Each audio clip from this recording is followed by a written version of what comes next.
And good evening, everyone. Welcome to the South Wales Branch Annual General Meeting on such a lovely, sunny October evening. I bet we're all glad now that we can view this from home in the safety of our own computers rather than having to brave the weather outside. So tonight's agenda is to go through the annual general meeting, to look at the branch reports, including Treasury report, our report on events, looking at our future direction for the branch, and then we've got a wonderful talk from Professor Tom Crick following that. So we hope to be around 30-35 minutes for the AGM part. We will vote at the end of that for the incoming committee members for the 2021-22 year, and then we'll hand over to Tom. So our official agenda for this year's meeting is to cover the apologies, to confirm the minutes of last year's meeting, go through the chair's reports, including the branch committee, events and activities, a little bit about our website and social media, the membership report for our branch. We'll then briefly have a look at the Treasurer's budget report, some upcoming events, future directions, and then the election of committee and AOB. Official apologies received are from two current committee members, Ian King and Phil, both of who can't be with us this evening, but we will be mentioning them later on as well, as they do feature in our AGM. Minutes of the last AGM and chair's report are available via our branch website. And if I could just give everyone a moment, if they have any comments on last year's minutes, if they could put them in the questions section now. And I'll give you a moment to do that. And if we don't have any responses, we'll just continue as agreed.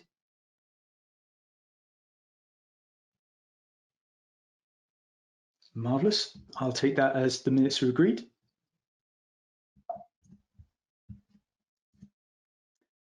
Okay, for those of you who maybe haven't engaged with the branch or they're new to the BCS, just a little bit about our committee and how we run our general meetings across the year.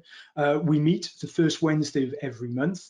We try and keep it a sort of traditional business meeting, so we have an agenda, we work our way through the agenda, people on the committee have actions, we'll go away and work on those over the month, whatever it might be. They're generally themed meetings as well, so we might have something in particular. And since March 2020, we've been running our meetings online. In fact, we've not actually met together as a group in person, apart from once over the summer where we met for our annual social event, which was a few beers and something to eat in Cowbridge, which was lovely to catch up with everyone. The minutes of every branch meeting, a committee meeting, are held on our branch website, and you can follow the main link there and then follow through the menus to find those minutes if you wanted to have a look. And our committee meetings, because of the nature of our governance, are available or free to join for any member. If you let me know or contact me via the chair's email address, which again is available on our website, we can arrange for you to join that meeting to drop in and see everything that goes on. Our current committee members for the previous year, 2020-21, include myself as chair, Jeremy White and Paul Bulmer as vice chairs, Carl Allen, who was voted in as secretary, unfortunately left the committee soon after the last AGM. We hope he's doing well. Phil Hopkins and Ian King as treasurer and events coordinator, and Fred Long, Rob Ludman, and Lauren Watts-Keane, who are all on the call this evening and will be looking for voting back into the committee for the coming year. And I just wanted to take this opportunity to thank Carl, Phil and Ian. Phil and Ian are stepping down from the committee after the AGM this evening, after supporting us for many years. I'm hoping that they will still support us in the future, coming along to our events or join in on the webinars. And they're always welcome to the meetings. I know they'll still have a link and an input into BCS, both BCS UK and BCS Wales. So wish you all the best. And Carl as well, thank you for all the years of service that you've given the South Wales branch, and we hope you're doing well as well. So we try and keep a very busy schedule of events. We see one of our main purposes as a local branch, as a regional branch, is to bring in sort of expert conversation and discussion and the type of events that are useful to our demographic in the South Wales region. The ability to run things online and have webinars as opposed to in-person, face-to-face events has really changed the type of event that we can run now as part of the branch. We can have speakers from across the world joining our calls. We can have people just from around the UK who may have found it difficult to get to us, and I'm sure in your own working lives you found exactly the same. It's given us the ability to meet with our colleagues and from around the country without ever leaving the comfort of our office or our home. So some of the things that stood out for us this year is we were able to have a really interesting webinar with Los Angeles, Silicon Valley's Computer History Museum this April, just gone. We have 2 joint committee events every year with IET Southwest and IET Southeast. Our annual history lecture. We met with Digital Health Ecosystem Wales. We had a really interesting webinar around 5G and future mobile networks, as well as some really poignant and informative discussions and webinars around the data response or the data collection process around the Welsh pandemic response from Digital Healthcare Wales. So as you can see, it's been a fantastic year of events for us. We try and keep the diary full, at least one event every month. Now, for those people that would be interested to see what we covered and what happened in those events, you can nip over to our website. And if you look at past events, you can click into each of those. And where a webinar has taken place, there'll be a video recording that you can go back and watch. And there's certainly recordings all the way back to our annual general meeting last October. So I'd now like to ask Paul Bulmer to join us, and he just wants to talk to you a little bit about the special projects that we've been running over the last almost 3 years now, isn't it, Paul? Specifically to do with robotics for schools. So I'm going to ask Paul now to take the floor. Evening, everybody. Yeah, agreed. I'll just give a quick overview of this special project which we've been running. It has actually been in operation for quite a few years now. We were just talking to schools, just a couple of the committee members. We did a few events. We joined the DVLA coding challenge, did presentations there. But we were starting to get quite a lot of interest, and so we started doing presentations to the BCS committee to see if we could recruit a few extra members that could then help roll this out to their local schools. That was all going swimmingly well, and we were gearing up to start doing that. And then, of course, COVID came along, and that sort of put the kibosh on that. So we had to think about how else we could go about doing this. So this is where we really got into the next part, which I'll talk about now. So just quickly recapping what it is I am talking about. Basically, trying to promote STEM within schools, the science, technology, engineering, maths topics. And one of the useful ways we'd found of doing this was using Lego and the Lego Mindstorm kit, where basically you build a Lego robot, as shown on the picture there on the slide. And as I say, we were doing this interactively, but COVID came along, new approach required. So if you can give us the next slide, please, Andrew. Right. So how do we go about that? How are we going to deliver online? So we set up a new working party, bringing in the skills within the group that we needed for online delivery and to understand how best to do that in a teaching environment. So we had an ex-teacher on there, we had somebody whose job it is doing digital presentations, we had people with interest in robotics and people just generally interested in computing topics, all working together on that. We developed a lesson plan, which basically takes the teachers through what they need to do. We developed 6 videos, about 2 hours of video content in total, split down into sort of small workable sessions. We publicised it via STEM, which is an organisation working with people from industry, which referred to as STEM ambassadors, and the teachers. So we talked to the teachers, told them what was there, and then we were able to follow up and engage with the different schools to organise presentations with them.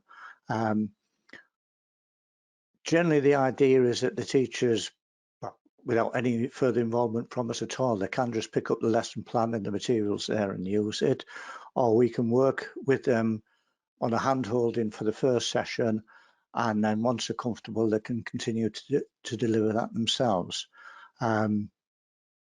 So one of the STEM sessions that Sian, who was our coordinator, was attending, and this is who wrote this next quote. I presented at a teacher CPD yesterday where teacher Elaine from Tangawala School in a session on how to integrate STEM ambassadors and STEM in the classroom. Her glowing comments and examples was of the BCS and the wonderful impact your session had on her pupils. You had a fan base there. One pupil, Ethan, had always had a mixed ambition to be a rock star until your workshop. After that, he now wants to work in the steelworks in Port Talbot as a robotics programmer. So clearly the connection with the Lego, the robots, the programming has made a good connection with the children at the various schools, and there is a lot of enthusiasm going forwards and demand for future presentations over the coming years. So if we move to the next slide, please, Andrew. Yeah. So as per the feedback, a real success story.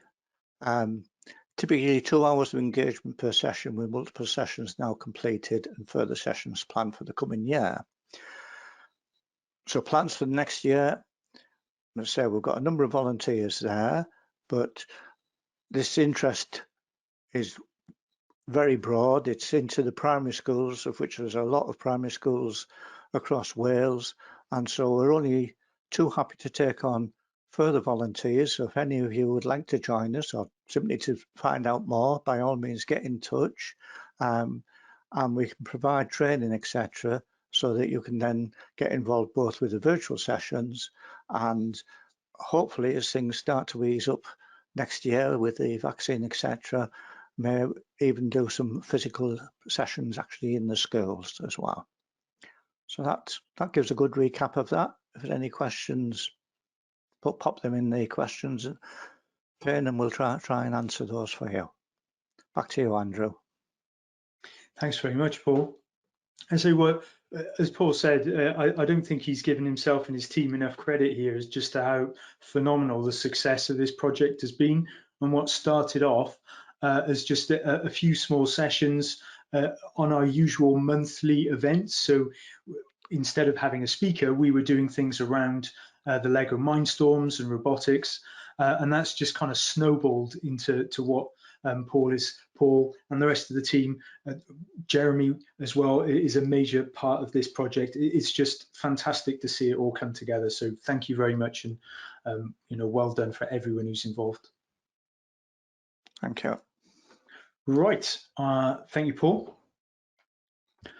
And as Paul said, if anyone would be interested in joining and volunteering as part of that, please do get in touch. You can put a message in the question box if you want. If you wanted someone to contact you, you can contact me via my chair's email address, which you can find on the website, and I will put you in touch with Paul, and you can just talk to him about how you might be able to help or what it is you feel you could assist with. Fantastic.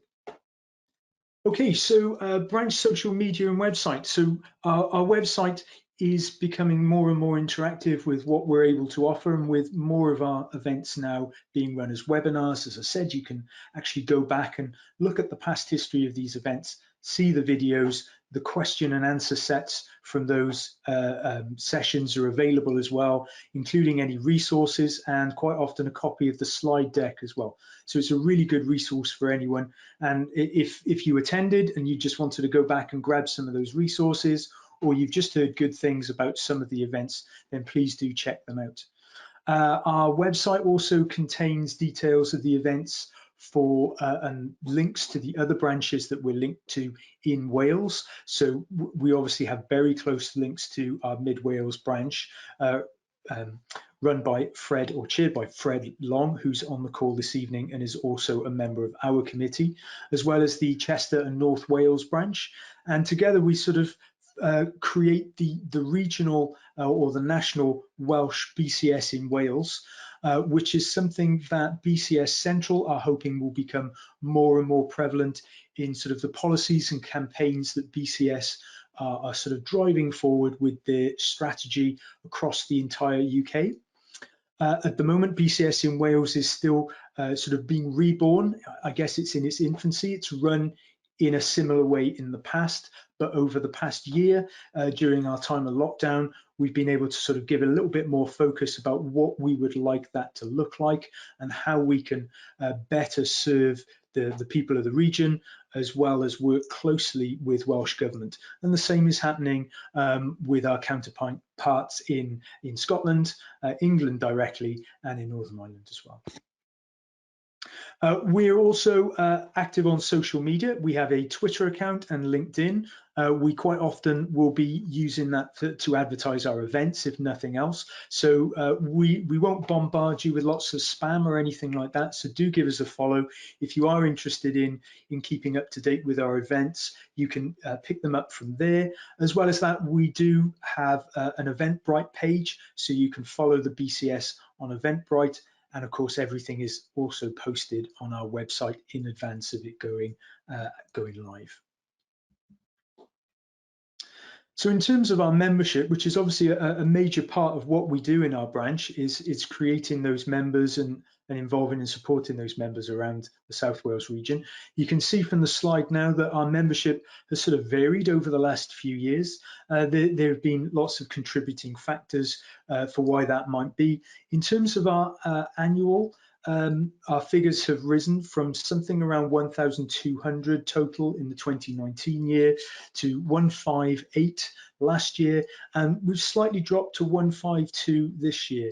Now, in terms of the size of our region compared to other regions around the UK, we have quite a high membership in this area, but for those of you who might have been on the call last year, this was something that I was particularly interested in looking at, which was the number of student members that we have in the region.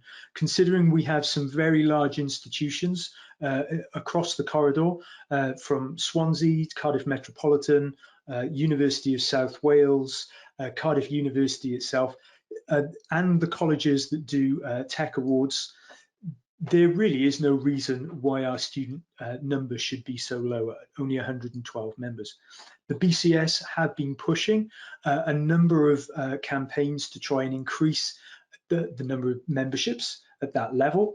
And I believe the current campaign encourages students to join for 1 year for £30 or 4 years, up to 4 years for £40. I believe that's right. It's certainly a ridiculous discount that just doesn't warrant not signing up for the full degree. So if you're an undergraduate yourself or a postgraduate, or you're a lecturer or teacher, maybe you have family that are students working in the tech industry or working towards an award in the tech industry, then please do signpost them to the benefits of being a BCS member and joining as a student for such a ridiculously fantastic discount. It's really, it's a no-brainer. In terms of our other membership areas, professional has still remained our highest proportion. And if I take you to the next slide, we're from our membership dashboard, that our volunteers and committee members have access to. You can clearly see that the professional there is obviously the highest set of members. In terms of age distribution, interestingly, it's I guess as expected, between the 30 and 60 range, with 41 to 50 being the highest. That would be attributed to the professional memberships. And of course, we still have the age-old diversity gap in STEM and technology that we really need to move forward with and try and sort of close that gap wherever possible. So that's our South Wales Branch membership details for 2021. If anyone does have any further questions about that, please feel free to drop them in the question box, and I'll either answer them at the end or we'll be able to send you an email with the answer in due course. On behalf of our branch treasurer, our budget report for this year looks like this. We don't feel, well, there's not a need really to show you any great detail or the nitty gritty of all those numbers, because to be fair, our 2020-21 budget remained pretty much unspent. Most of the money that we spend within the branch, given to us by BCS Central, goes towards the events that we run, normally catering and the cost of the venues. Our speakers often will offer their time for free, and we're always very grateful for that. We do continue with offering prizes, student prizes for graduates or graduation ceremonies, and we give those prizes normally with Swansea, Cardiff University and USW, certainly on an annual basis, but other universities within the South Wales region are all able to be part of that prize fund if they run a BCS accredited undergraduate or postgraduate degree. So please do get in contact if you work at any of those universities that don't currently work with us to receive student prize funds. We'd like to get in touch and speak to you about that. Our special funding budget is normally towards equipment that we can use, such as the Lego Mindstorms, and we'll continue to use that fund to support the special projects that we're doing. Our budget for the coming year is obviously being reduced quite dramatically to bring it in line with the fact that we are not having face-to-face events, and everything is remaining as webinars and online, at least for the next calendar year. In terms of running costs, including the sponsorship, we've just given it a nominal figure of the 2364, and then we've allocated a budget of 540 for our student prizes. There is some flexibility in those nominal figures. So like I said, if you are an institution, you are on this call and you don't currently engage with the prize funds for graduations, please do get in touch. We'd love to hear from you. In terms of our upcoming events for 2021, said you can check on our southwales.bcs.org website. We keep everything up to date there, as well as Eventbrite, Twitter and LinkedIn. If any members in South Wales have any interest in a particular area or topic, maybe they'd like to volunteer themselves to do a talk, please do get in touch. We're always looking for new speakers to join us. We have a lot of friends in the community, in the industry, so please do get in touch. We'd love to hear from you. Some of the areas that we've got planned for this coming year, talks on neurodiversity, cryptocurrency and green computing, the rise of fintech in Wales, along with our annual events such as the joint events with the IET South East and South West branches, and our annual history lecture, as well as many, many more in the pipeline. All our events are free. They're open to BCS members and non-members, and the only stipulation is that at our annual general meeting, only members are able to vote. So please do spread the word. If you have friends or colleagues who aren't members yet, maybe you could give them a poke to consider becoming a member, but they're always welcome at our events. Some of the special things that we've got lined up, so special events, this relates specifically to our early careers and BCS in Wales provision. So we are looking at creating a South Wales HE conference. After some initial scoping over the last few months, we've seen interest from both universities and schools, having spoken and engaged with several head teachers and Careers Wales. And what we're looking to do is create a conference where universities can showcase BCS certified degrees. We'll run this as an online webinar where schools and colleges at the point where they're just about to make their UCAS applications or in that early stage of that process can engage with this conference and hear more about the technology, IT and computing science, all the specific certified degrees that are on offer that many of the incoming undergraduate students just aren't aware of.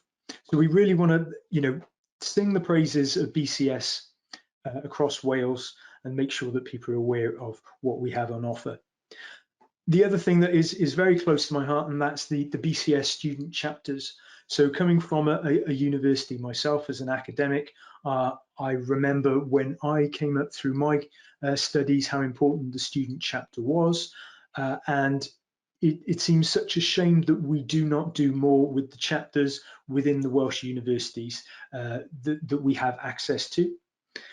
With that in mind, we're going to be addressing some of the gap between how we engage with those student chapters, how we work with the students' unions on the different institutions.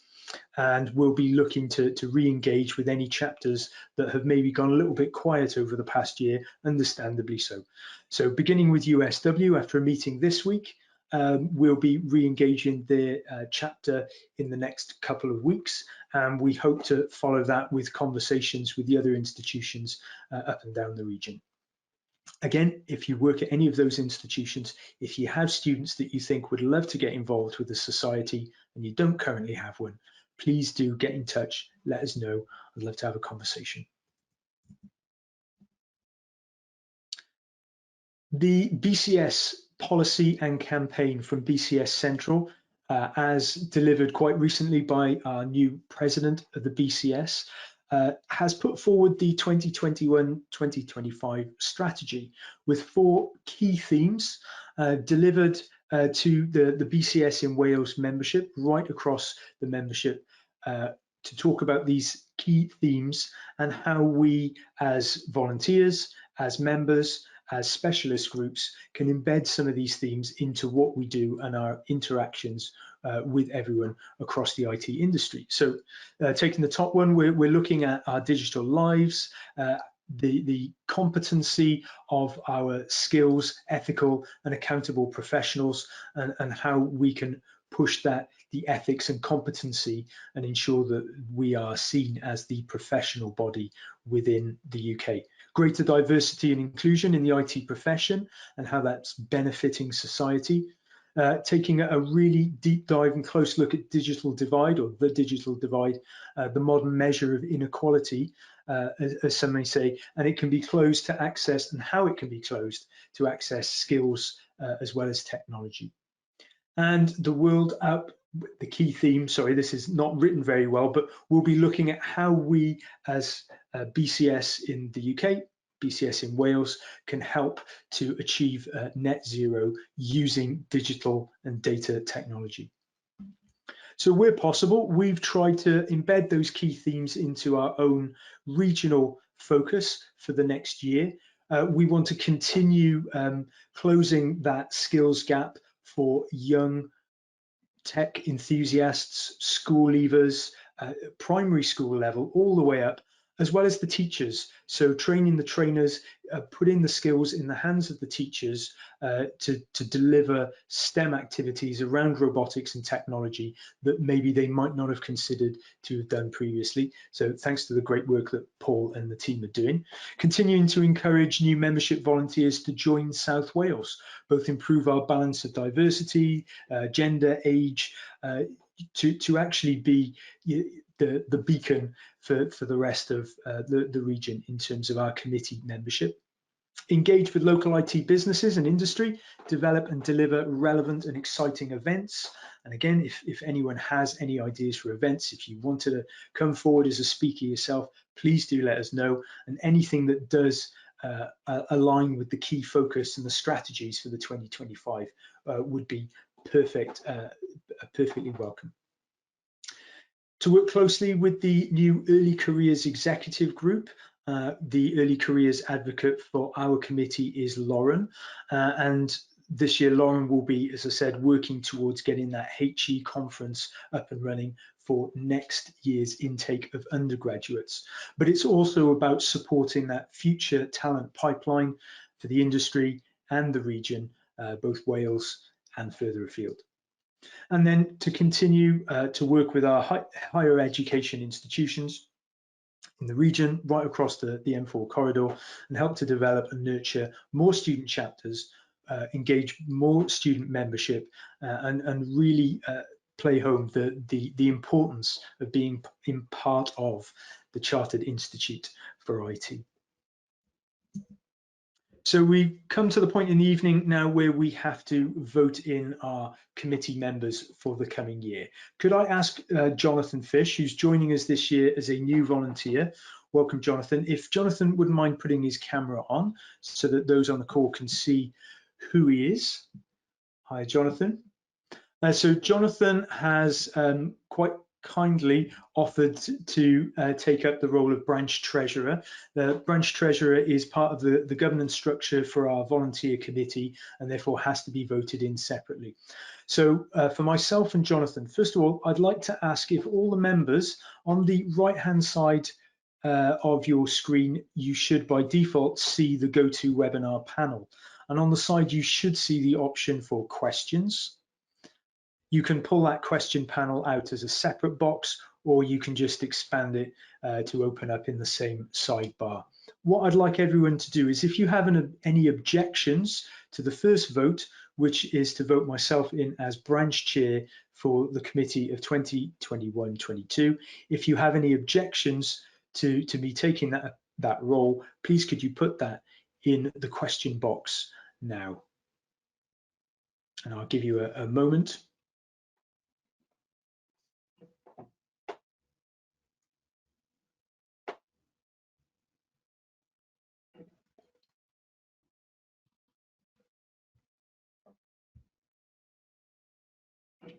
Okay, thank you very much. There are no comments in. That would suggest I have been voted for branch chair for the coming year. Thank you very much.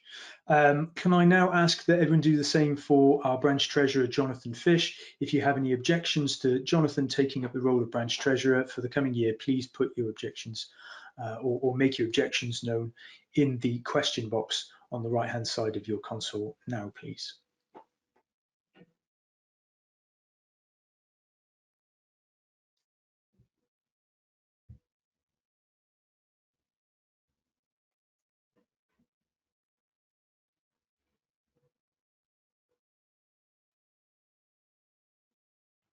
Marvellous. Thank you very much, everyone. Congratulations, Jonathan. You have now been voted in as our branch treasurer for the coming year.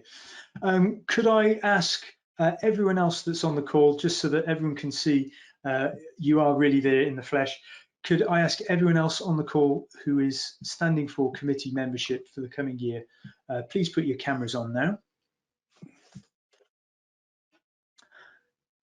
Thank you very much. In no particular order, this evening we've got Paul Bulmer, Vice Chair and STEM Coordinator, Jeremy White, who's standing for Vice Chair and Events Coordinator, Fred Long, who is our Mid Wales Branch Chair and a member of our committee, Mike Warman, a new volunteer this year, welcome Michael, Branch Secretary and Membership Secretary, Rob Ludman, Industry Liaison Officer, Lauren Watts-Keane, our Diversity Inclusion Officer, as well as our Early Careers Advocate, and Neil Sidnall, who is also a new volunteer this year. Welcome, Neil, as a committee member, for which we will find Neil a specific role very soon. Could I ask everyone to en masse put any objections to any of those individuals as committee members for the coming year, could you now make your objections known in the comments box, question box, sorry, now, please.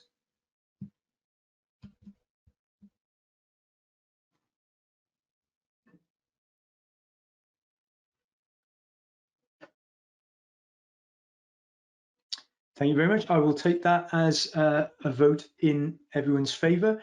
Thank you very much. Thank you, everyone. Welcome to 2021 committee. Brilliant.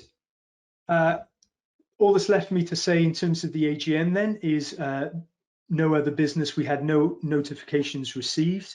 We've had no other questions posted regarding tonight's presentation. However, if you do have anything that you want to ask or check up on, please don't hesitate to either put it in the question box during the following presentation, and we'll pick that up as we go through, or use my email address that you will find on the website on the homepage of southwales.bcs.org.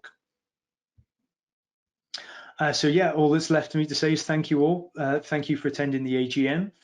Continue to stay safe and well, and we look forward to hopefully seeing you soon at our next webinar. So I'm just going to get everything queued up for our speaker tonight. If I could ask the remaining committee members, thank you very much, to just drop their cameras. I'm going to stop sharing my screen and hand over presentation to Professor Tom Crick. Tom, could I welcome you to the screen, and I've made you a presenter. Hopefully Tom's still with us. Not had any technical issues. Yep, I haven't legged it yet. Sorry, I'm just sharing my screen. Fantastic. Well, Tom's just sorting out his screen sharing. If I just give him a brief introduction. So Tom is a fellow of the BCS. He's a good friend of BCS in Wales and an advocate of the Chartered Institute for IT, a lifelong advocate. Tom Crick is Professor of Digital and Policy at Swansea University, recently appointed, congratulations, Deputy Pro-Vice Chancellor of Civic Mission, again at Swansea University. His role is still split between the Computational Foundry and the School of Education. He's been heavily involved in science, innovation and digital policy in Wales over the past 10 years, over the past decade, alongside leading the major digital STEM national curriculum reforms. Tom's a Commissioner of the National Infrastructure Commission for Wales, as well as a Non-Executive Director of Welsh Water, Industry Wales and Swansea Bay University Health Board, having previously been a Vice President Academy of the BCS for 3 years. Tom, I really don't know where you find the time to do all these things. Yeah, thank you. Well, thank you. It's great to be here. And actually, I blame a couple of the colleagues here because I think my major kind of BCS volunteer contributions started at the South Wales branch. So certainly Jeremy and Paul have got something to do with this, so you can blame them, I think, for some of this. But definitely, obviously, a long time supporter of the BCS, and you know, I think some of the things you alluded to, the aspirations for the BCS, but certainly the BCS in Wales, kind of really resonate with me, and perhaps kind of we'll pick up some of those themes as we go through my talk today. But thank you very much. I think there's a lot of things to discuss today, and I suppose hopefully we can. I'll leave some time for kind of questions and discussion at the end. But it feels like we're at an interesting juncture, and I think there's lots of you know, post EU exit, post COVID. I don't think we are post COVID yet, but in the sense of as we look forward to the new abnormal.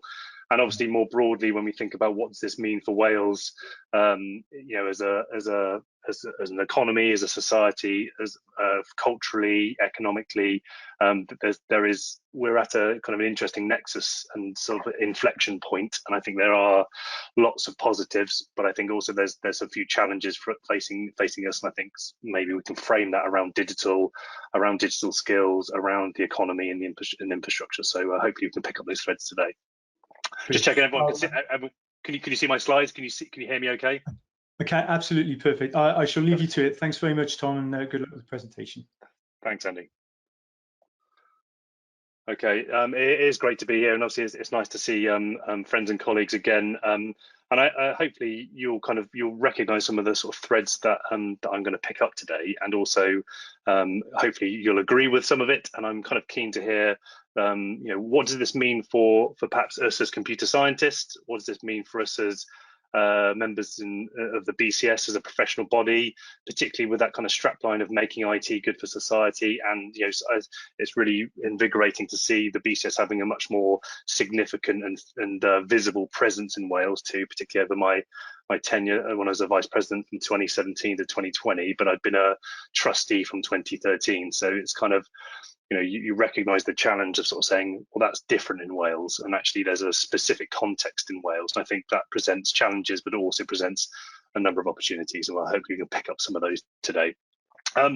Very hard. It's annoying. I've had to tweak some of my slides this week because of announcements and the budget. And I suppose it's kind of interesting around the framing of what does this mean for Wales, particularly in the context of Wales as a devolved nation, from an economic perspective around when we talk about things like investment in the economy, we talk about levelling up, we talk about shared prosperity, all of these wondrous kind of buzzwords and phrases that we are kind of interested in I'm interested in from an academic perspective, because it's important for universities in Wales, particularly kind of as the end of kind of EU funding, but also what does it mean from the ability for Wales to do stuff at pace and at scale, particularly when there's lots of other parts of the UK and there's lots of other parts of the world who are trying to potentially do similar things. And that's really challenging when you look at the prevailing political context.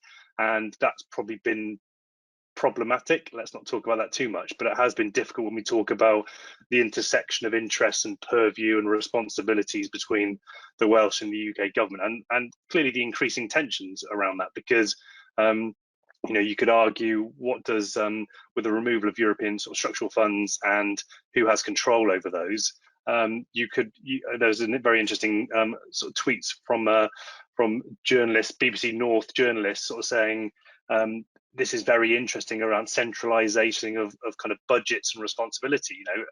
Why does Westminster know what's really important in Yorkshire or in Barnsley or in Grimsby or in Birmingham or in South Wales or in North Wales? So it's interesting around the sort of, it becomes very politicised around the sort of, from a devolution perspective, but actually it's like, well, local authorities know the challenges that are being faced. So Swansea knows what it needs to do. Does Westminster know better than Swansea Council? And that is going to be challenging as we move forward. It's very hard to think about this in the, maybe this has been exposed a bit because of the COVID-19 pandemic, and obviously the different approaches between the four nations. And actually you could argue, obviously it's been a terrible period, and actually it's pretty much a year to date that I had COVID, and luckily kind of no significant kind of sort of problems from that. But actually the varying types of approaches, and again how politicized that has been and how problematic that has been when you talk about the economy, you talk about the impact on education in particular, you talk colleagues here today, it's been challenging thinking around the delivery of learning and teaching and assessment, that rapid shift to emergency online teaching, and actually what does that look like as we move forward with the expectations of universities reverting back to some semblance of normality from January.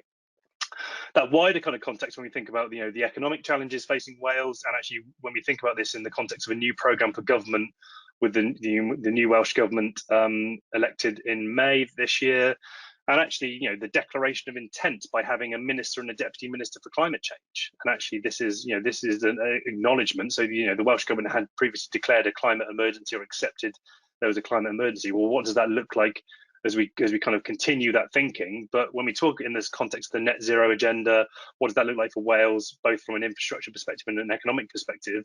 Then that's a multi-parliamentary piece. That's certainly not, we're talking about a decade of action that was announced from the First Minister this week. But also we also recognise that in the context of the Wellbeing and Future Generations Act. So we know that there is this long-term perspective of stuff, and it isn't just about an electoral cycle. It isn't about the 3 years that you can get done, that's the things you can get done in the context of an assembly or a parliament. And obviously you do need to think about kind of multi-parliament.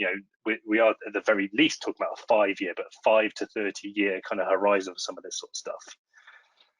And actually that raises some challenge around, you talk about in the context of young people. This is really interesting in the framing of the new curriculum, which I'll kind of come on to as part of the kind of talk tonight. But actually, well, what does that mean to invest in young people? Well, we're talking about investing in future citizens of Wales.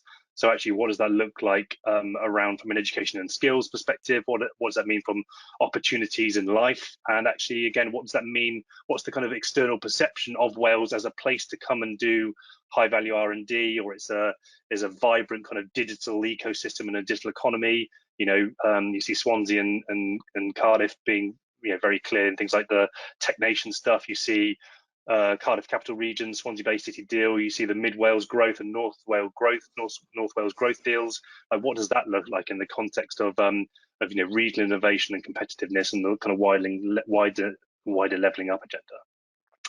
But clearly, a lot of this will naturally kind of come back to education and skills, because if you look at the two major devolved responsibilities, health and social care and education, they are the kind of big levers to have to influence or have an influence on people's lives in Wales. And I suppose many of you are probably aware of the major changes to the education system in Wales that have been happening over the past 5 years. And I would probably remark that what could be perfect? Is it good timing to have published a brand new curriculum for Wales a month before a global pandemic? That's probably not. And that wasn't envisaged as part of the rollout. But having been intricately involved in this, certainly with kind of colleagues across Wales, going back to I chaired the ICT review for the Welsh Government back in 2013, and I've led a lot of the development. I led the development of the science and technology part of the new curriculum that was published in January. So again, we're seeing this major change to the curriculum, and then also major changes to qualifications. But actually, there's a wider system level reforms that are happening, and that is framed in the language of our national mission. So when we talk about this kind of uniqueness for Wales, then this is the sort of language that's being spoken about. Is about it's not just every nation or jurisdiction kind of does something to their curriculum every kind of 10-15 years. It's not just a bit of tinkering. This is the fundamental resetting, rethinking, repositioning, some quite fundamental questions around what do we want to achieve from education in Wales? What should a national curriculum look like? What should qualifications provide? Are they just badges for people by the time you get to the age of 16, and perhaps by the time you do more qualifications at the age of 18? Is it a stepping stone into tertiary education to get you into college, university, or to get you a job? And actually, these are quite fundamental questions that are kind of being asked. And clearly, digital plays a massive cross-cutting role in all of this, and certainly has significant kind of prominence in the new curriculum for Wales. So I suppose some of my work and my interests, as kind of Andy alluded to there, they are quite broad. But I'm a computer scientist by background. I'm a fairly theoretical computer scientist by background. My PhD was in compiler optimizations, but I think my roles and responsibilities and interests have changed quite significantly since then. But that kind of, we are talking about things like education and skills and what that looks like in the context of what's the recognition of these, and we are talking about the specificity, kind of addressing the challenges in Wales and what is that fit for purpose, designed in Wales for Wales. But actually, we are very much aware that these are part of a wider UK kind of qualifications and education ecosystem. And also there is I suppose an international recognition. There is a lot of international attention on Wales because of the curriculum reform work. So, the OECD and other bodies, when we, in the context of, what constitutes the 21st century curriculum, what should a modern curriculum look like? It's not just about producing effective workers for the workforce. It's about, you're basically trying to educate future citizens and actually provide them with the diverse competencies, knowledge, experience, skills, fluencies, dispositions, all this type of stuff to prepare them for the range of things that they will be doing in later life, all the way through their lives, and actually kind of promoting lifelong learning more broadly.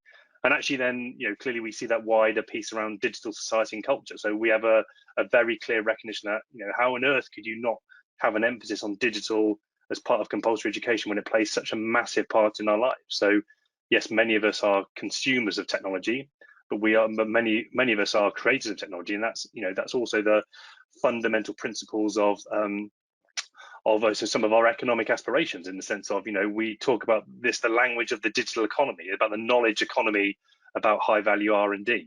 And again, we've certainly seen over the COVID period, but you could probably track all the way back to EU referendum, the election of Donald Trump. You can see the kind of the changing of public discourse, and particularly the kind of the impact of social media and perhaps the public misunderstanding of digital technology. You can talk about the rise of disinformation and misinformation online. You know, the idea that it's a credible thing that people believe that there are 5G microchips in the COVID vaccine, and so there's a science literacy piece here as well. But actually, there's a fundamental principle: if you don't understand how the Facebook algorithms work to propagate information across social media, it doesn't propagate things that are true. It propagates things that are popular.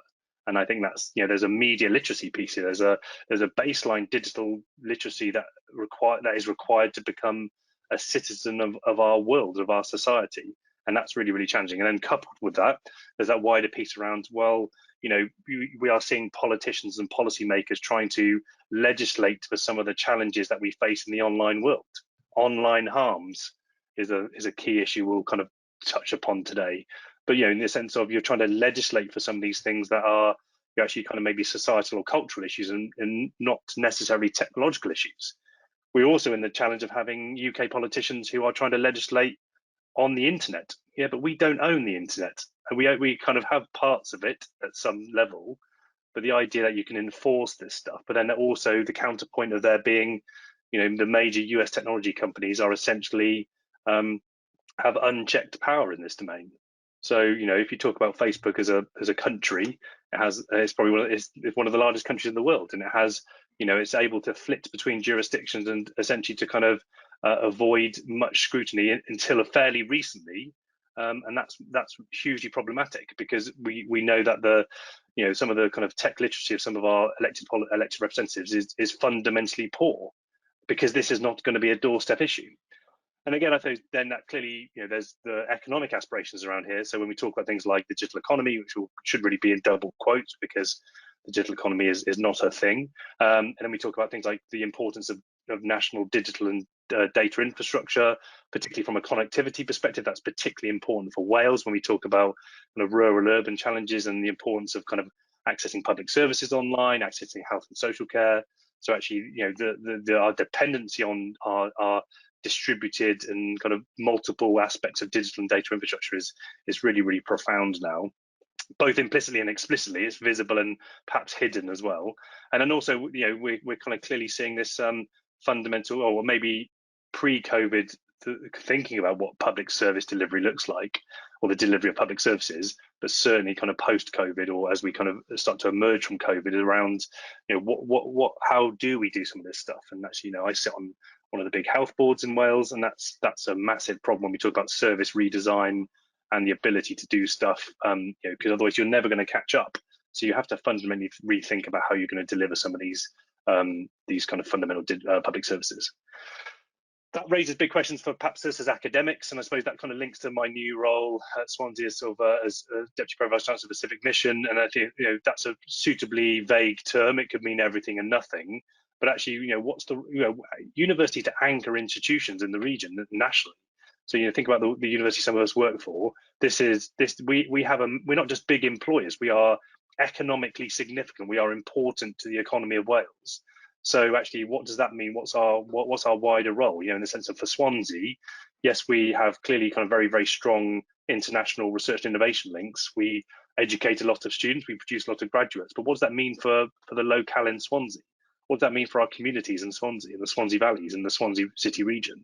And again, we're asking these quite big questions about having that international focus, and also what does that mean for Swansea, the region, and for the country? And again, I think that, you know, that's all tied into this wider thinking around kind of future generations. So, you know, UN Sustainable Development Goals, Wellbeing and Future Generation Act, and again, you know, the language of new ways of working. So again, you could talk about never waste a good crisis, because actually COVID is if we think about kind of as a catalyst for positive change, how can we meaningfully use this to reset the things that would have been very difficult to do before? So what does this all mean for Wales, I suppose? I'm going to try and tie some of this together. I'm certainly not proclaiming to solve all of these problems, or any of these problems in particular, but I think it's useful to kind of frame some of this as digital as an overarching theme. The curriculum is massive, I'd say, and that's not just because I've been involved. It's been stressful for me over the past kind of 5 years, but the idea that there's a curriculum that's been designed in Wales for Wales is massive. It's not just a derivation of the kind of English national curriculum. This is a huge kind of fundamental change of education in Wales. And again, it's sort of framed by these four overarching purposes of the new curriculum, which these are laid out in legislation. This is in law. So you have to deliver these four, or you have to take into consideration these four purposes, these characteristics of the new curriculum. And then it is about creating future citizens. These are very hard to disagree with. I could take the point about what would this look like in practice in the classroom, but actually, how could you not want to have ethical, informed citizens of Wales and the world? So what does that mean? How is that going to shape and influence policy and practice going forwards in a wider curriculum sense? Clearly, with the massive changes to ICT and computer science education in Wales, and obviously, certainly nationally and internationally, there's a huge focus on kind of getting kids coding. And this isn't just, I've got two young kids, and it's not just to turn everyone into programmers. There's clearly a fundamental shift around. Well, Paul's kind of presentation, some of the STEM outreach work is a great example about this. Is trying to showcase that things like the digital world is constructed. These devices are not magical devices. They are designed and built and programmed by humans. So you need to be, we are doing our young people a disservice if we don't equip them with the skills to be both makers and creators in that digital world, and not just to be kind of consumers of these technologies that could be just largely from other countries. And there's a range of examples, and obviously Technicamps is a great example of this. As obviously, founded in Swansea, has been 10-15 years ago, but actually this is a pan Wales project that has presence in every university in Wales. I know a number of colleagues here have been involved in Technicamps work over the recent years, but that just sort of shows the sustainability of some of this stuff to actually kind of coalesce. This is about outreach. This is about doing stuff with kids. This is about doing stuff in schools. This is about doing stuff with teachers. It's about doing stuff with parents, about doing stuff with employers. It's about curriculum reform, qualifications reform. It's about all this stuff kind of tying together. But I suppose the problem with this is there's too much policy kicking around in this space. And actually, some of this stuff you can find this kind of going way back. 2016, UK Gov wants to make the UK one of the most digitally skilled nations. Well, then you start to unpick it, but this is about FE and training. So that's a devolved responsibility. So this is from DCMS. So this and the DFE, so it only applies to England. How would you even measure, what does it mean to be the most digitally skilled nation? What's the internationally recognized unit for being digitally skilled? So what does this stuff mean in practice? Lots of kind of policy. This is a House of Lords Digital Skills Select Committee in 2015. This is a House of Commons Science and Technology Select Committee in 2016. This is another Lords Communications Committee in 2017. They're all kind of saying the same thing: digital skills gap, digital skills crisis. How do we prepare people for kind of living in this world? The FT having a thing saying an article saying coding is essential in a digital economy. Well, what does that mean? But saying, well, actually there's a perception around, if you aren't developing these skills, this is about kind of international, kind of global competitiveness in the sort of digital data computational economy. Well, what does this look like if we don't have people who have the abilities to do this, and how are we going to kind of remain competitive? And again, there's why digital strategies, these kind of abound. Even the concept of I always object. I spoke at an event with Nelly Cruz in 2017 in Brussels, and she used to be a European Commission Vice President. But the idea that we talk about the digital economy, it's like, no, we're talking about the economy. Like, show me a part of the economy that's not digital. So yes, fine, you could talk about kind of traditional silo. You look at kind of SIC codes, and you could look at things like traditional economic sectors, like vertical sectors. But ultimately, the entire economy is digital. So even bits that have not maybe been sort of digitalized or have sort of digital transformation, then these are very, very few and are also changing. So the idea we talk about this thing that's the digital economy, it's like we're talking about the economy. So and this kind of abounds through other policy. This is the industrial strategy that's been sort of kicked to the long grass now because it's sort of done and is sort of emerging into other areas. But if you look at all the priority themes in the UK industrial strategy, it's clearly digital, data driven, it's computational, it's about AI and data, aging society, so it's about assisted living, like the technology that can allow people to live in the home and not have to go into hospital and into care. Clean growth, low carbon, what does that look like?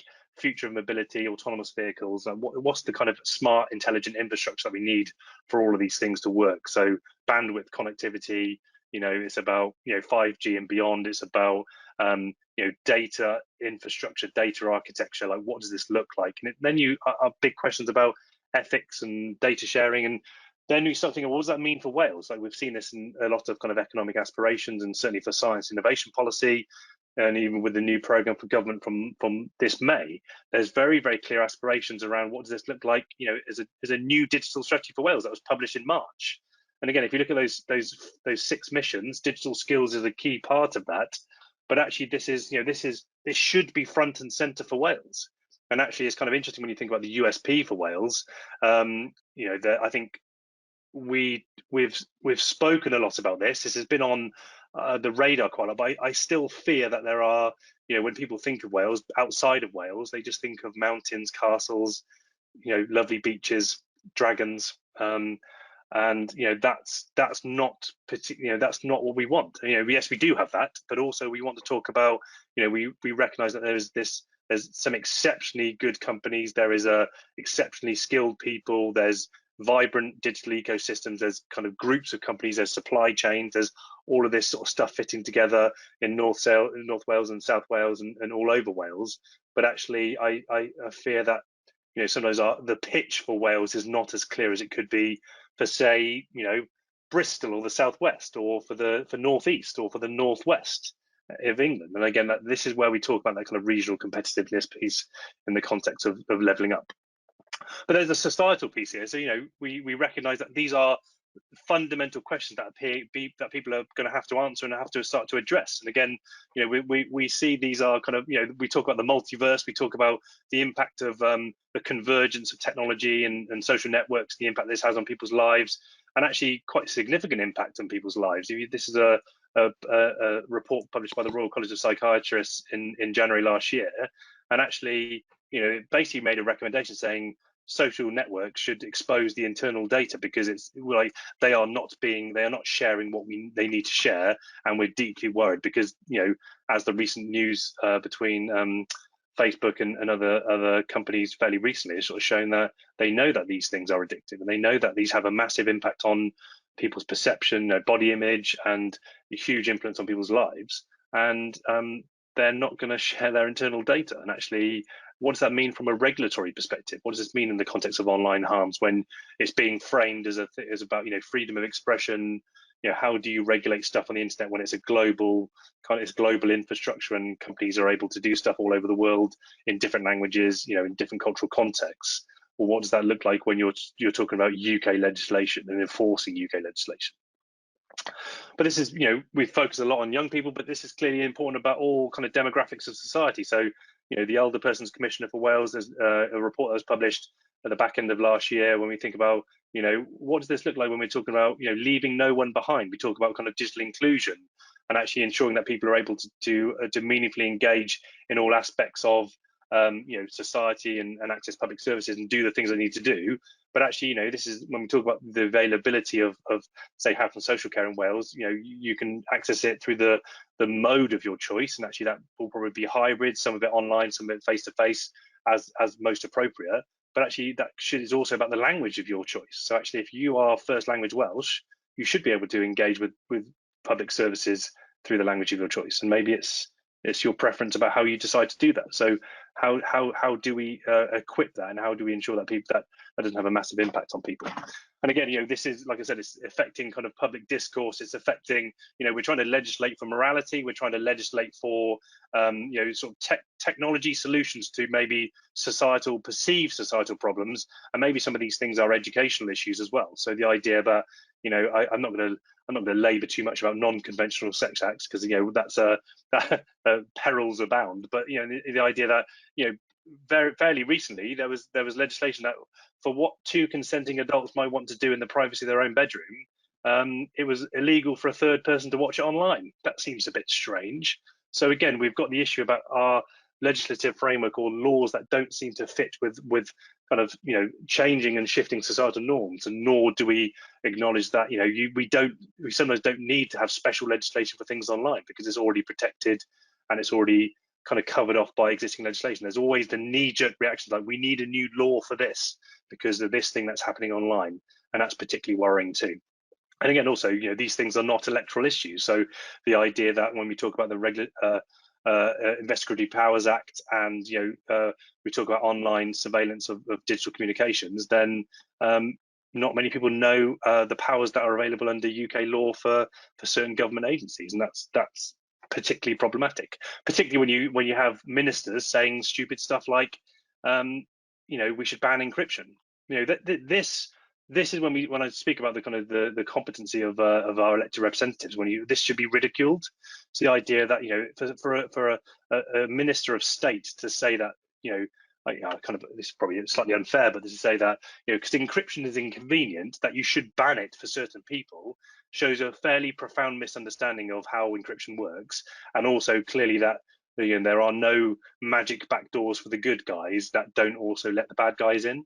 And I think this is particularly worrying when this stuff is being played out in the press, because it's under the guise of national security, and obviously there are perfectly reasonable reasons for this, but actually clearly you weaken security, you weaken it for everyone, and that's particularly problematic. And again, this is a particularly hot issue at the moment when we talk about the online safety or the online harms kind of bill that's wending its way through Parliament. And actually this places some significant burdens on Ofcom as a regulatory body, but also in the sense of actually there's potentially a lot of power for ministers of state to decide what or what isn't, what should be censored online, and that's particularly worrying from a technological perspective. That's particularly worrying from a political perspective.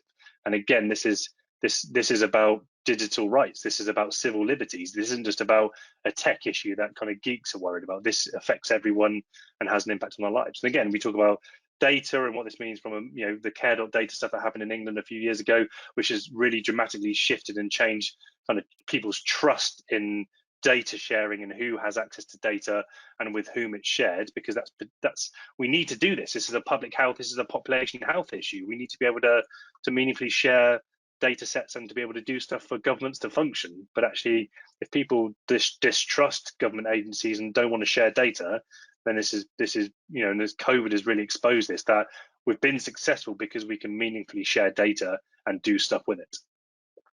But then obviously, we know that it's interesting.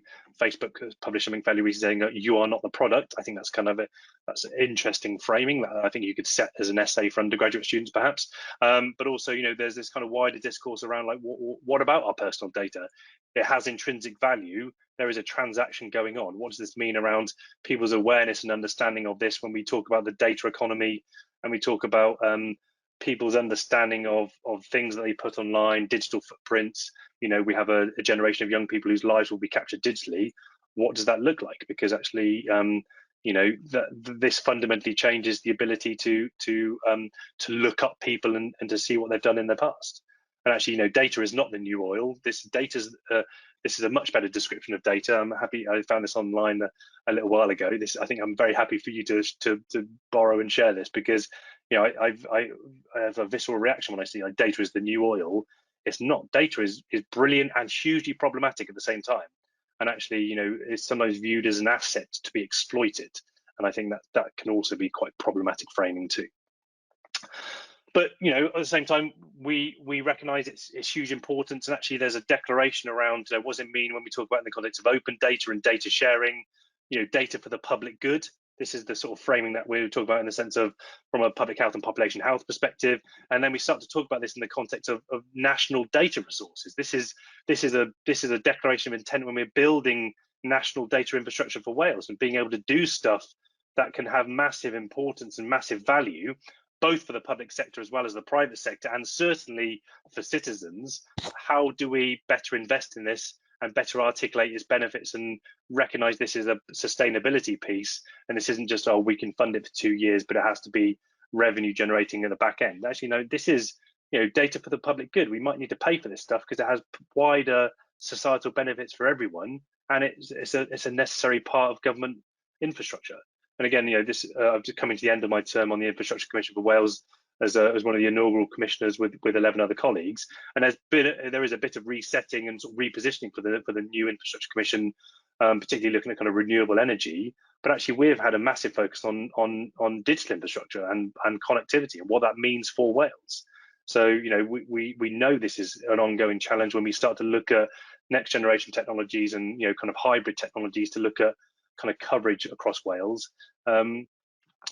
When we talk about infrastructure, it can largely be about rail and road. It can be dominated by the M4 and about the kind of the challenges about investment in rail infrastructure in Wales. But actually, we should have a very broad interpretation of infrastructure, and that should be about digital and data infrastructure too.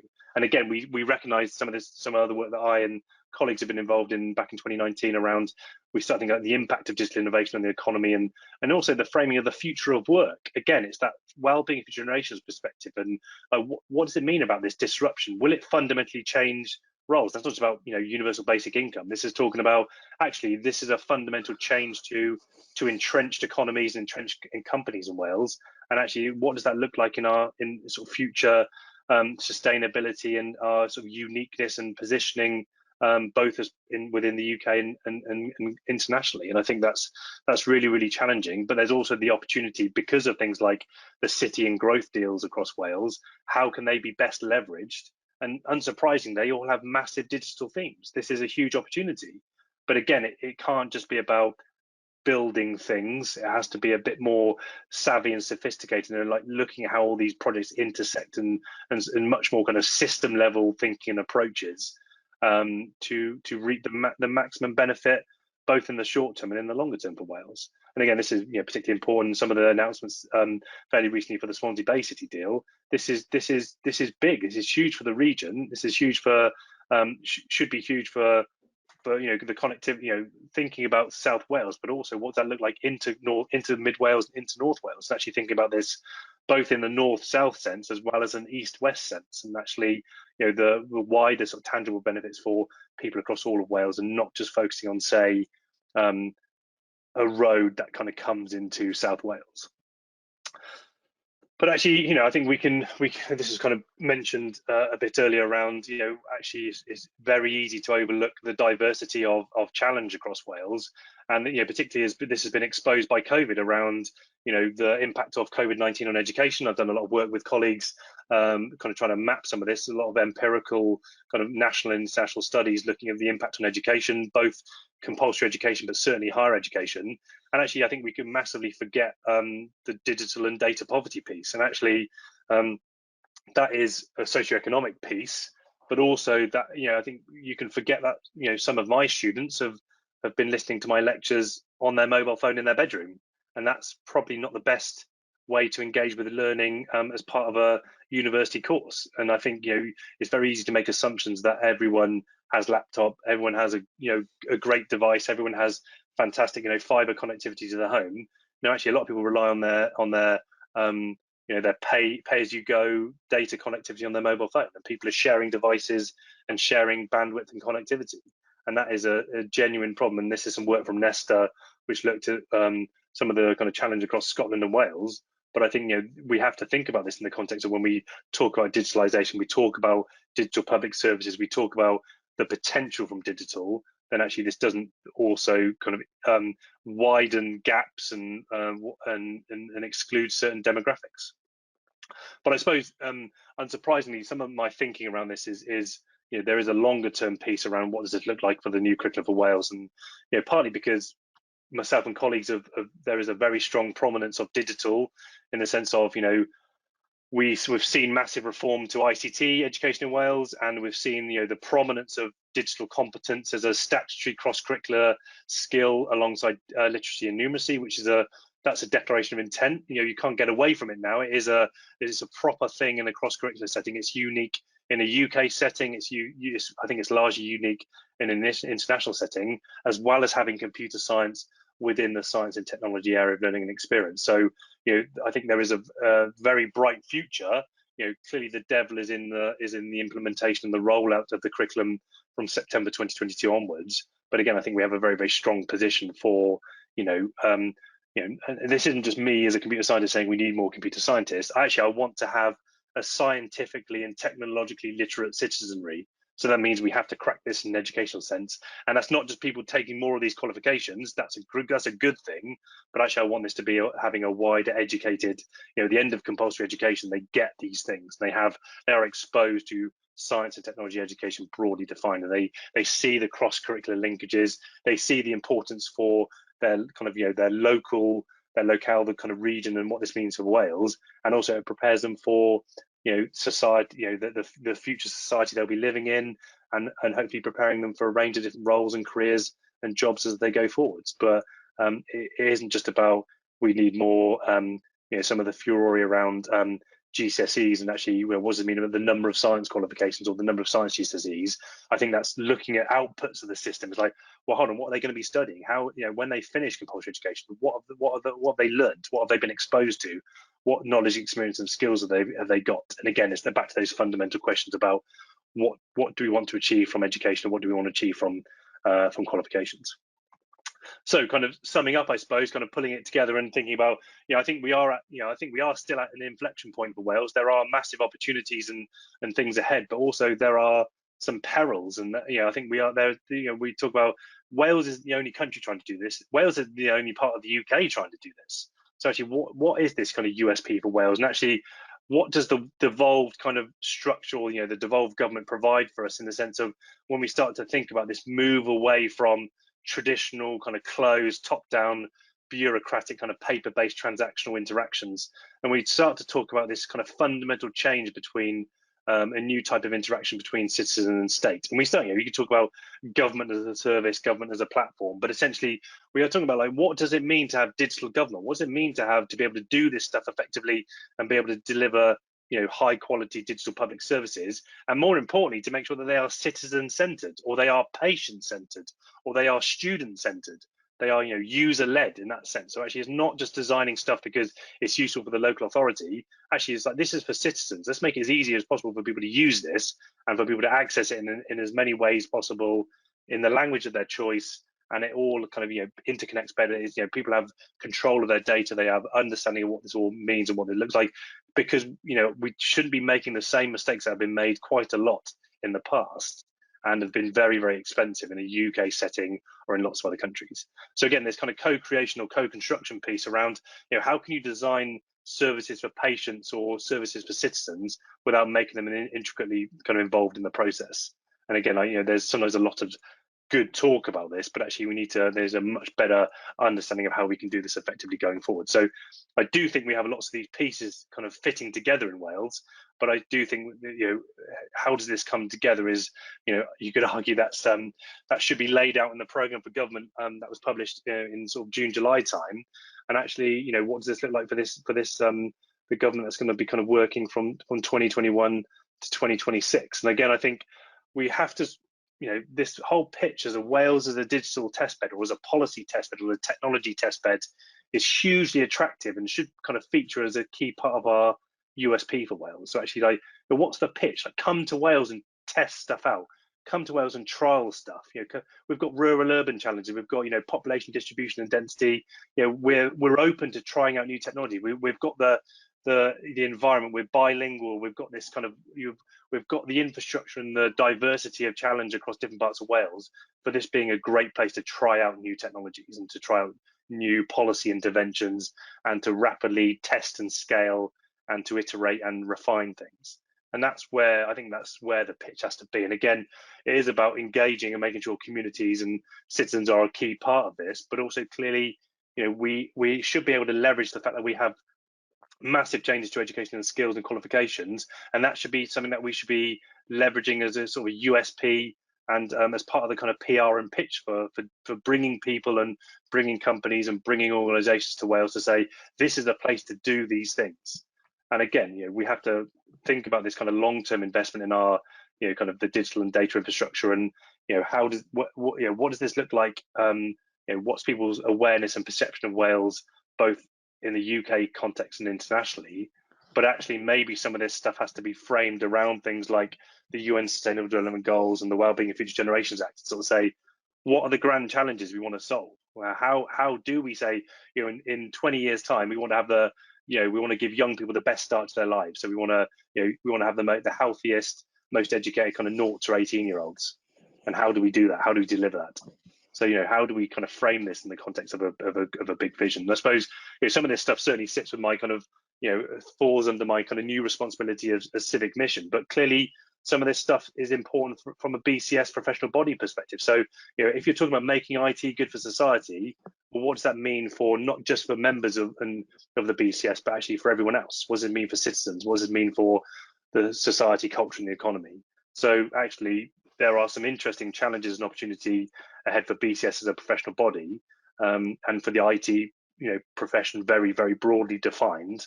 But I'd like to think kind of Wales is a very, very strong and vibrant place to be doing this. And I suppose we need to really think about how we can raise its visibility and raise the attractiveness of a digital Wales. Like, what does that look like? And why is I want to see the First Minister saying this all the time. I want this to be every time they talk about Wales, we're talking about we're a digital Wales. We're pushing this very, very hard.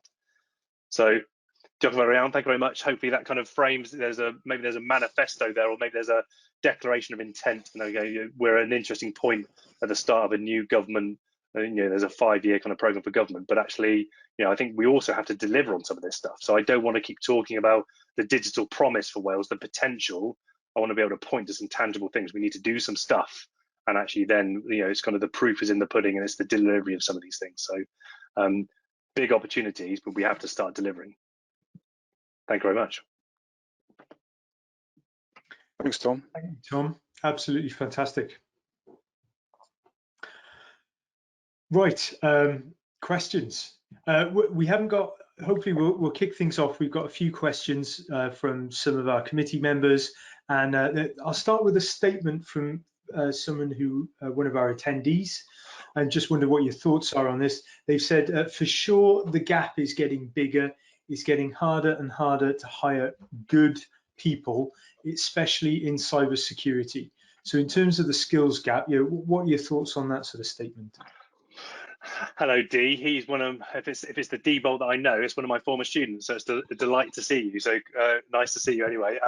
I totally agree. I think it's a real challenge from certainly cybersecurity, data science, kind of software engineering perspective.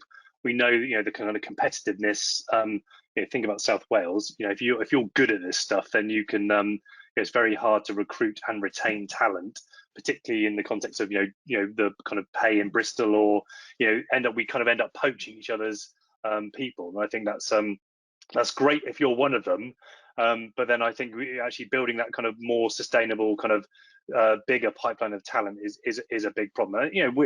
The universities in Wales are pumping out a lot of good technical graduates. So the problem is, where are they going? And clearly not all of them are going to stay in Wales, but I suppose we need to recognise that there are a lot of very good technical jobs in Wales. Colleagues who, the NHS is a good example. There are lots of very, very interesting technical jobs you can do. Certainly in the civil service, kind of DDAT roles, there are some great things you can do. Yes, fine. You could argue about the kind of competitiveness of salary compared to the private sector.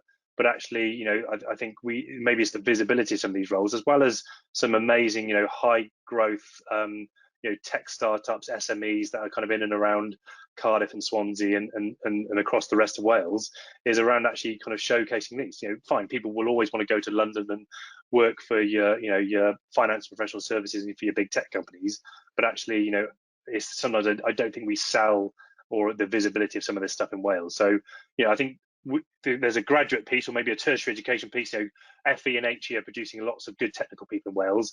But again, I suppose also maybe when we start to reap the benefits of the curriculum reform work, and we start to see people having gone through the new curriculum, and maybe when we think about new qualifications, then I think there'll be a wider sort of societal, there will be a wider pipeline. But again, I think there's sort of shorter term things we need to do as well. Yeah, fantastic. I don't know if you can see the questions box as well. Yeah, it is D. In fact, he said. Good to see you, buddy. Nice to see you. Fantastic.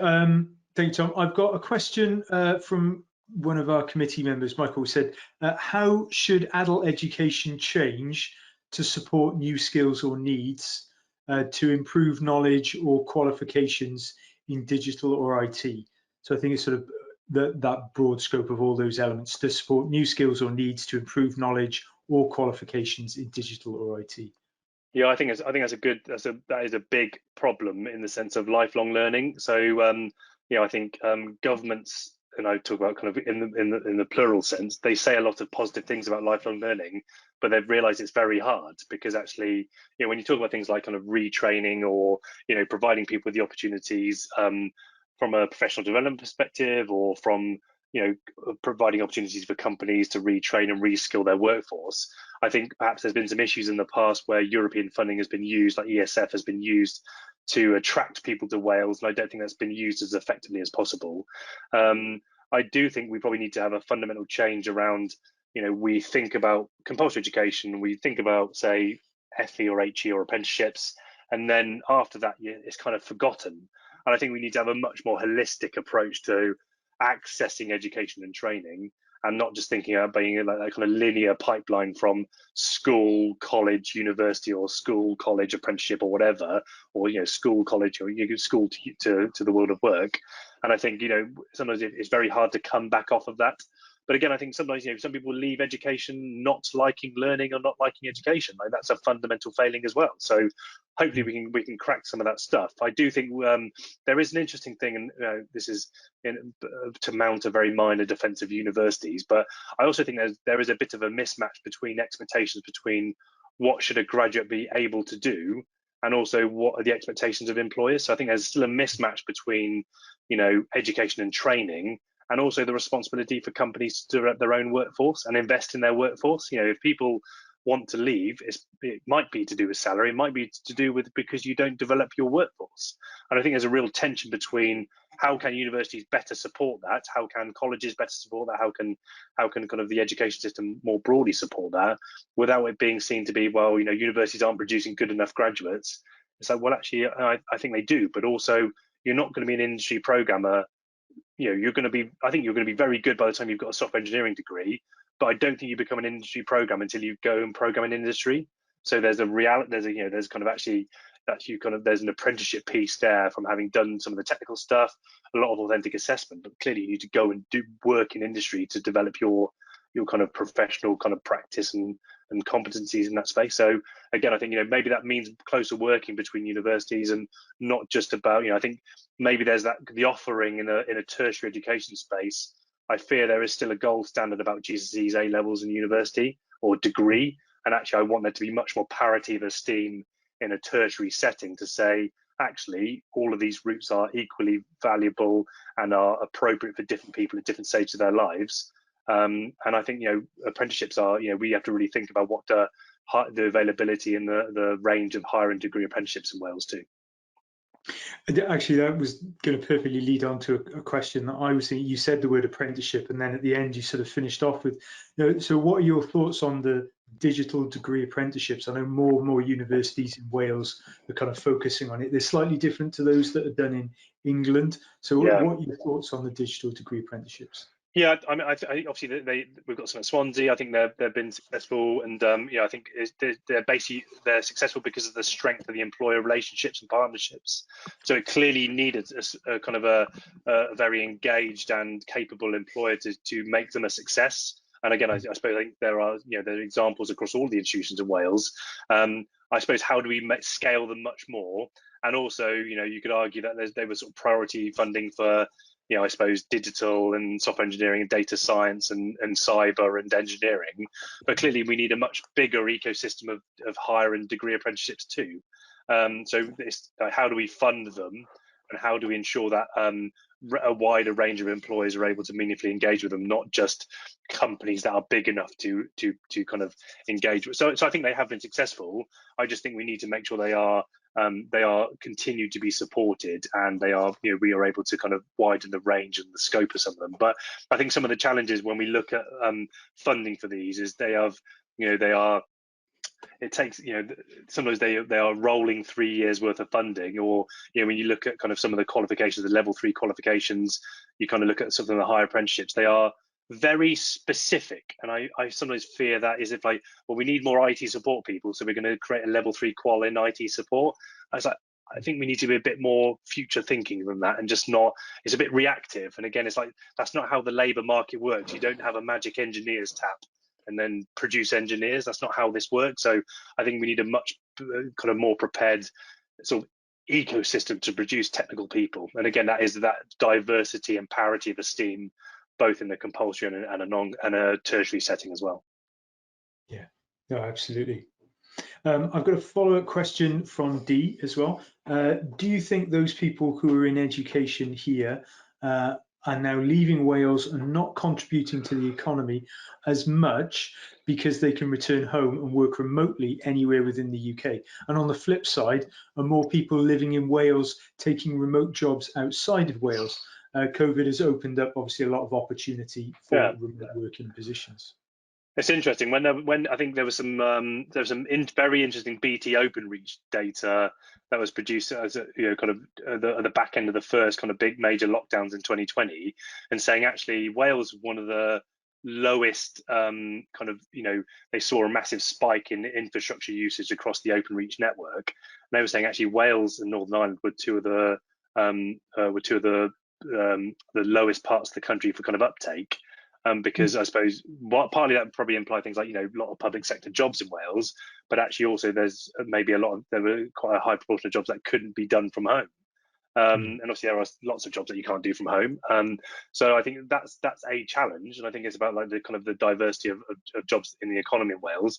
And I suppose so if people come to university in Wales, that's great, because we've got some good universities here. But actually, also, they're going to go and work in different parts of the country or wherever they want to work. The question is, do they move away because they don't think there are these jobs in Wales? Is the kind of the big problem. So there will always be a proportion of graduates, both Welsh domiciled and otherwise, who want to go and work in London and the South East, because there you can go and work for JP Morgan or Accenture or whomever. I think the challenge is if they would never consider coming back to Wales, because apart from it's a nice place to live and it's a good cost of living, that's a problem. So I think if there's I think whether there's an attractiveness piece to people, like actually you sometimes hear people saying there are none of these jobs in Wales, and I think that's deeply concerning if that's people's wider perception, because there are lots of these jobs in Wales. And again, it's about how do we kind of showcase that.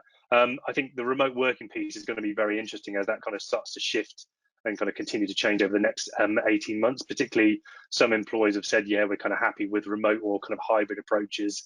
Some employers, largely people, if you own commercial real estate, you're probably saying, yes, you've got to go back into the offices straight away. But I think, it's going to be unevenly distributed. And I think that's going to be quite a lot of tension as that goes forward. And universities are a great example of this. So, as we're starting to balance off face-to-face learning and teaching, and what that looks like as we go into 2022 and beyond.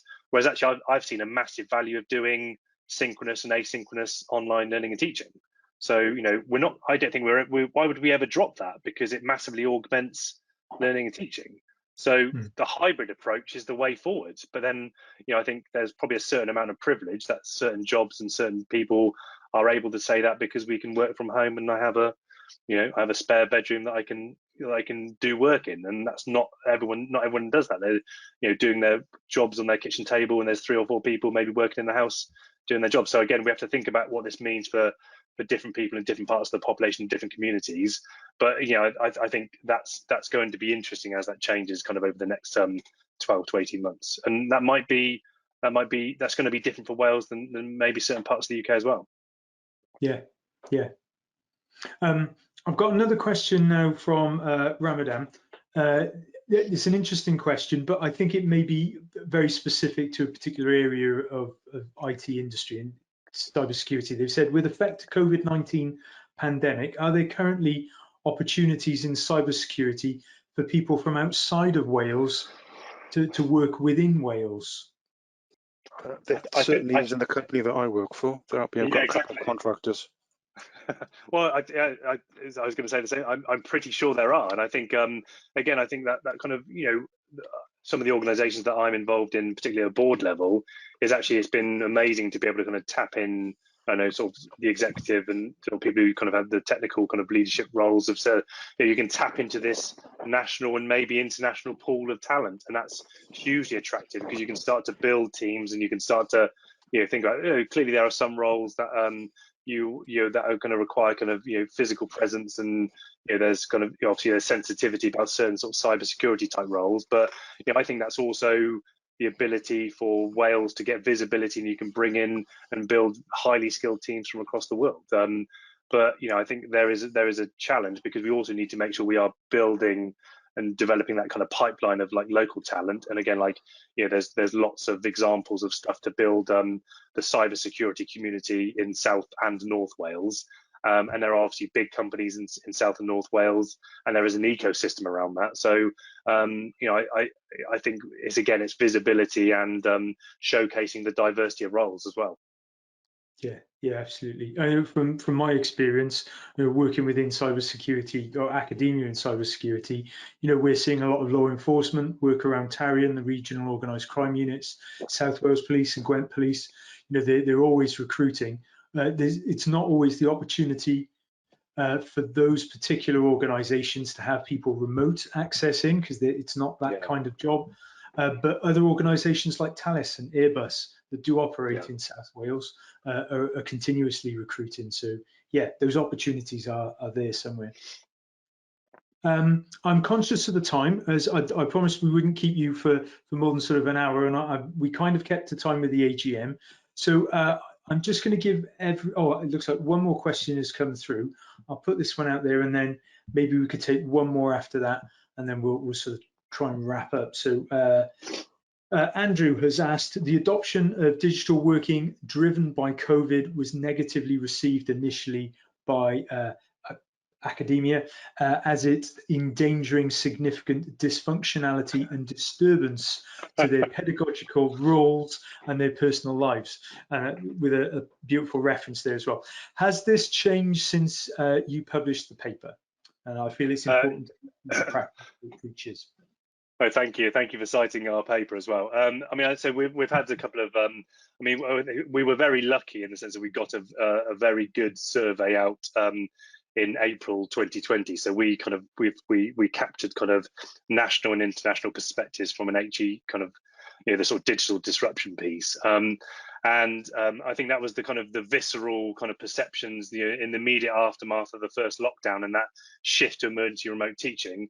I think that has certainly changed. I think there is, I suppose there's kind of a multitude of issues because of things like precarity and wider challenges in UK higher education.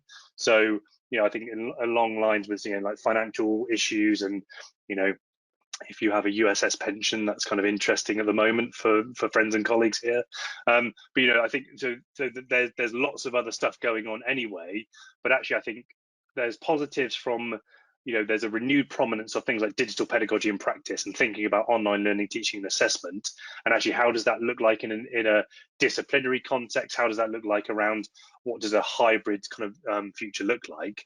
But also, there are challenges around things like digital availability, like someday you were always available, you were online, and students could access you all the time, and you felt beholden, you felt like you had a responsibility to support students during this very, very painful kind of COVID period. I think we're looking to do a sort of basically a sort of time 1, time 2 kind of replication survey of that original April 2020 survey. We've done a couple of other papers which has looked a bit more at sort of the kind of wider challenge in higher education. There's been a couple of national level pictures. We've done some stuff in Ireland, done some stuff in Australia, and done some stuff in South Africa because of the kind of responses we'd had. So I think it is continuing to shift, but is also massively shaped by kind of wider HE policy and things like tuition fees and expectations around students returning to campus, and what does that look like unevenly distributed across disciplines. So there are certain things that were pedagogically challenging to do, or rather there were things that were difficult to teach for computer science. So when you talk about how do you teach like embedded systems, and you need labs and you need kit, and that's quite challenging. Whereas actually group software projects, how do you teach that? Whereas actually teaching mathematical foundations for computer science was maybe okay, but actually then you lost that kind of cohort feel. And that was obviously quite different from teaching humanities or teaching other subjects. So I think there's there's lots more to come here, but I don't think we've fully felt that kind of dislocation and disruptive shift, because I don't think it's going away. So when the kind of language that we've been using is around digital disruption, like what does the new abnormal look like? And again, I think that's there's a Welsh aspect to that, but I think there is a UK HE sector challenge to that. So yeah, we've got a few more papers in the pipeline, so I'm happy to share those. But yeah, thank you very much for citing us. That paper's had over 200 citations in the last year, so we're very happy. Thank you very much. Thank you very much, Tom. I think we've got time for one more question. This is from one of our committee members. Rob asks, do we need as a profession to be more alert for where computing, technology and data are not the solutions to our problems, i.e.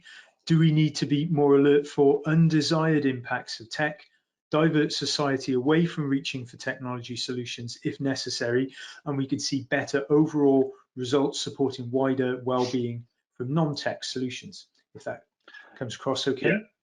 No, absolutely. I mean, I think that's a great question. I think a very simple answer, like yes. I think I gave probably a couple of examples in the talk around some of my concerns around this. And I suppose, you know, things like the online harms or the online safety legislation going through Parliament is a very specific example of that. But also in the sense of, you know, we've probably all spoken to kind of friends and colleagues or family when we kind of, you know, I suppose, especially if you've got a technical kind of background or kind of technical understanding, you sort of, it's probably quite frustrating. I don't know if that's the wrong word. It's probably slightly worrying in the sense of, you know, when you talk about things like algorithmic governance and transparency or kind of automated decision making, or you understand how your Facebook feed works and other people don't.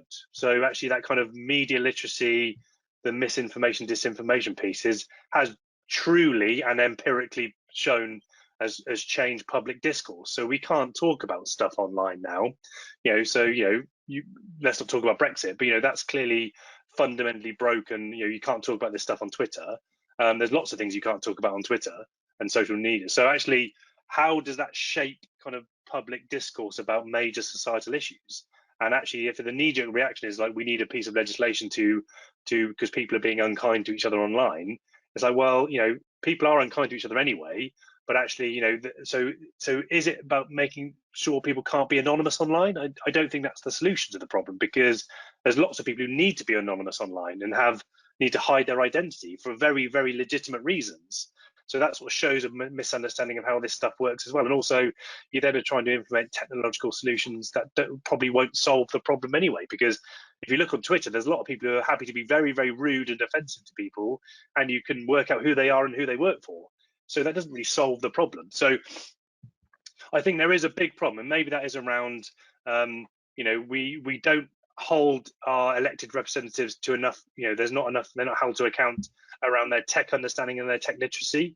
I think, you know, these are, because they are sometimes quite complex and serious issues, also, you know, multi-dimensional issues, it's very hard to talk about them because, you know, you can't, they're not going to be discussed in any kind of level of granularity on the front page of a newspaper. And I think that's really, really difficult because, again, we can't legislate for the internet, or we can maybe for parts of it, but also that fundamentally changes our interaction with other people, with other countries. It changes the impact of there's an impact on our economy, you know, and I think it's deeply worrying that there's sometimes a knee-jerk reaction for there's a tech solution or there's a technological kind of mitigation when actually that's not it. I think sometimes it's like it's an educational issue, it's a cultural issue. We need to kind of better understand why people do this, or you know, we need more social scientists doing this stuff. Sometimes it's not just about technologists or computer scientists. We actually need to understand what this means from a, you know, this is a social science problem, and that's how people interact and how people communicate things. And I think that's sometimes where we're seeing some of the issues we're having now. So yeah, absolutely yes. I don't quite know how we do that. I think we probably need to have much more, you know, yes, there is an education and skills piece. You know, we talk about kind of equipping people with the digital kind of fluency and dispositions and behaviours that we'd like them to have. But also, I also think, you know, we do need to be able to talk about this stuff without then saying this stuff should be banned or this stuff should be blocked or this stuff should be, you know, is dangerous. because it might be used for terrorism. It's like, well, lots of things can be used for terrorism, and I don't think then stopping encryption is going to necessarily solve the problem. So, you know, I think there is a bigger debate to be had here, and I suppose we also need to hold our elected representatives and policymakers to account a bit more with this.